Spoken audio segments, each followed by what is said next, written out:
Hey everybody, it's Dave Clefman with the Re-Inspire Network. And can we be honest just for a moment? Let's be real. I talk to pastors all the time, and one of the things I hear is, look, man, I'm tired. I'm exhausted. Dude, I'm burnt out. Is that how you're feeling right now in ministry? Look, it happens to all of us, believe me. I just recently saw a statistic of a group of pastors, and in that survey, 70% of those pastors said they felt burnout and they were thinking about leaving the ministry. That's not a good statistic.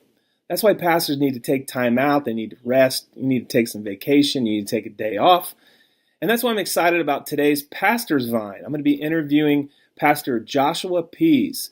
Josh is a former pastor at Saddleback Church.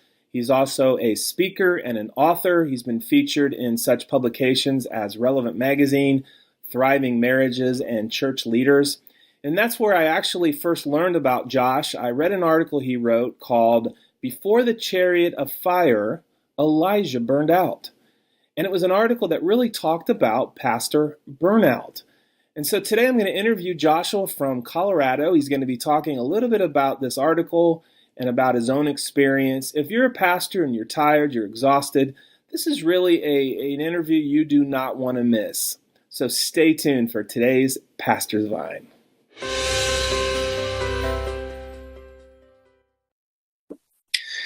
Well, hey, everybody, it's Dave Clefman again with the Pastor's Vine at the Re-Inspire Network. And today I'm excited to have Joshua Pease on the Pastor's Vine. Joshua, thanks for joining us. Thanks for having me.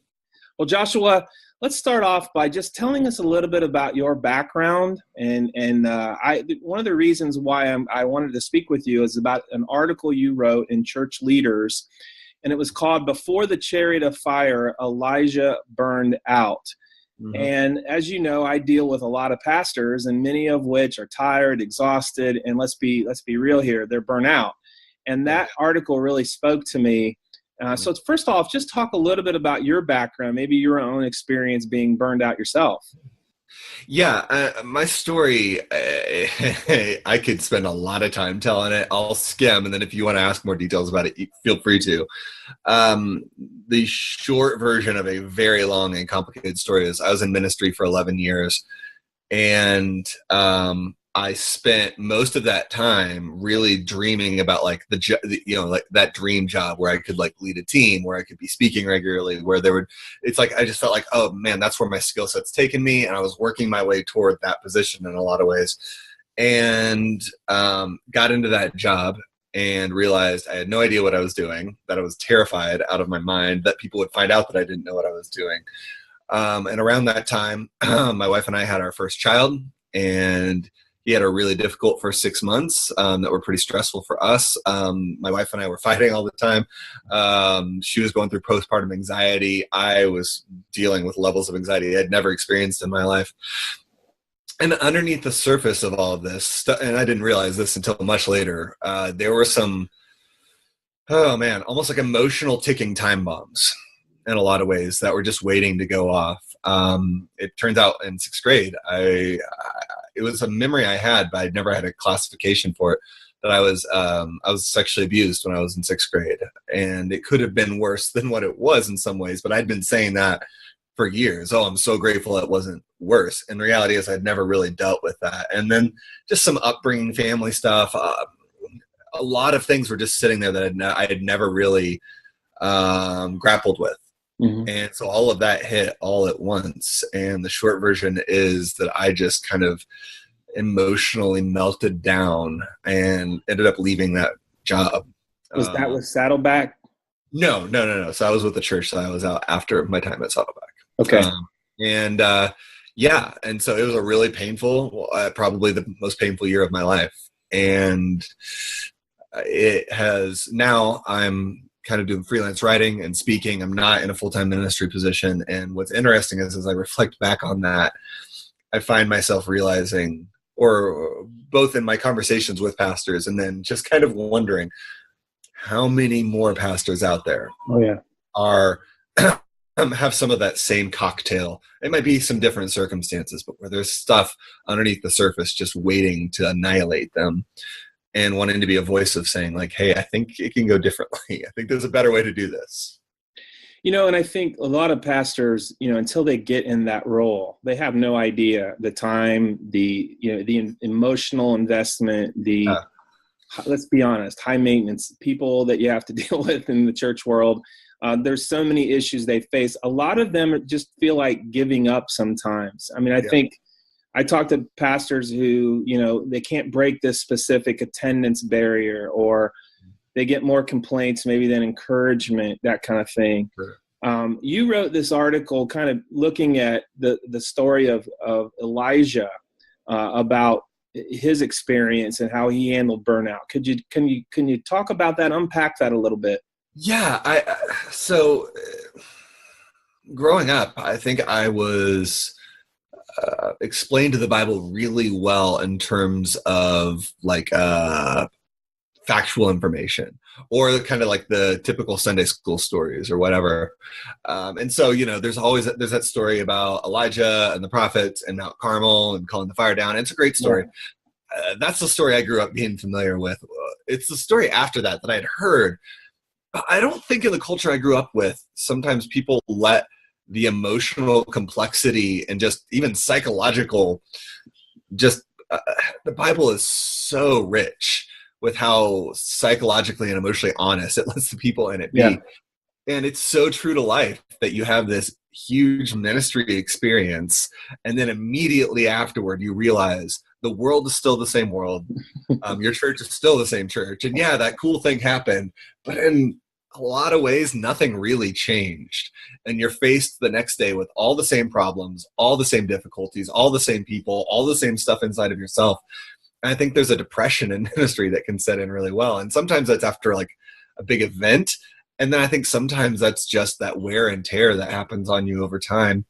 And Elijah, runs off into the desert. And just like starts off being like, God, I'm worthless. I'm no good to you. Just let me die. And then that turns the corner into like, wait a minute. I've been working hard. I've been doing all this stuff. I've been doing all these things for you. What is going on? And what I love about this story is that God treats Elijah very compassionately. He makes sure he has food. He makes sure he has water. He makes sure he rests. He takes care of his physical needs and just says, hey, man, before we get into this, just rest. And then he lets Elijah kind of have it out. He lets Elijah go through his spiel again, his memorized speech of like, I'm the only one. And what's fascinating to me is, and what I love so much about the story is, I think what Elijah's looking for is like, God, I want you to show up and do something big again. I need you to like show me your power. I need you to like change this nation. I need you to like fix everything. And I need a display of power. And there's a whirlwind, and there's a fire, and there's an earthquake, and God's not in any of them. And then there's that still small voice, and Elijah hears it and is just wrecked by it. And then following that, it's so interesting to me what God's instructions are to Elijah, which is like, okay, dude, I hear you. Go down the mountain, and I got some people, and you're going to connect with those people, and you're going to make a disciple named Elisha, and he's going to be your boy, and he's going to come alongside of you, and you're going to do this together. And it's interesting to me, what stood out to me the last time I was really looking at the story was that in the face of burnout, God doesn't give these huge, drastic answers or signs. Instead, what he does is he speaks to Elijah and says, be still. Just hear my still small voice. That's good. Go and make disciples. And really, when it gets down to it, that's all being a pastor is hearing the still small voice of God and then going and making disciples. And we make it so much more complicated, and other people make it so much more complicated. And the bigger your church is, the easier it is to lose focus. But I think we just do those two things as pastors. We remember like all that other stuff is details. We're to hear the still small voice of God. Yeah. Amen. Disciples. And that's it. Yeah. Well, I love, towards the end, you list Elijah's 3 remedies for burned out spiritual leaders. And you kind of already addressed this, but number 1, you say, do something spiritual, like take a nap. Yeah. And I think that's great. You'd say, be still, of course, was number 2. And then number 3 was go and make disciples.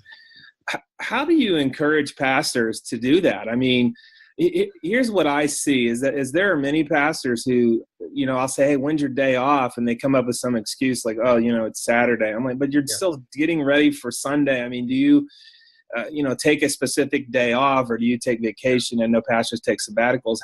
How would you encourage pastors to do that? Well, the first thing I would say is like, it's idolatry. It's idolatry not to. You are idolizing your ministry. You're idolizing yourself. You're believing that God cannot do it without you working contrary to his instructions, which is really arrogant. And I don't mean that arrogant harshly. I mean that as someone who's been there. We Yeah. think Yeah. we're way more important than we are. We're not that important. We're really not. God doesn't need us. He chooses us. He lets us be a part of this. And that's great and amazing and such a blessing. But he does not need us. And we're not that important. And his kingdom will be just fine if we don't work for a day. And it's like, you have to. And I think so many pastors, including myself, we are more committed to telling people about God than we are knowing him ourselves.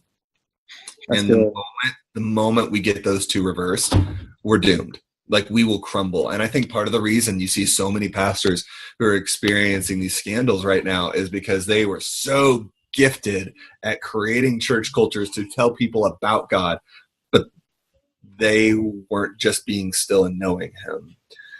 And you don't have time not to. If you care about your relationship with God, if you care about your family, if you care about your ministry, you don't have time not to take a day off. A pastor friend of mine has a really great rhythm that he does where he takes one full day off a month. He takes one full day off a week, one weekend off a month, and then one full week off a year. And that's not just even like family vacation. That's like a time of spiritual renewal. And so that time is carved out to hear from God, whatever that looks like for him. And, he's one of the most productive, effective church leaders I've ever known. Yeah, I think that demonstrates good leadership too, and understanding. And you can't do it all alone, and you have to be willing to rest. And it's almost a sin not to, like you said. I think that's important. And lastly, as is there anything else, maybe not only the story of Elijah, but in other ideas you would have for pastors who maybe need permission, even, I hate to use that word, but they need to give themselves permission to take time off, take a nap, be still. Like, what are some other encouraging words you might want to give to pastors who are feeling burned out? Man,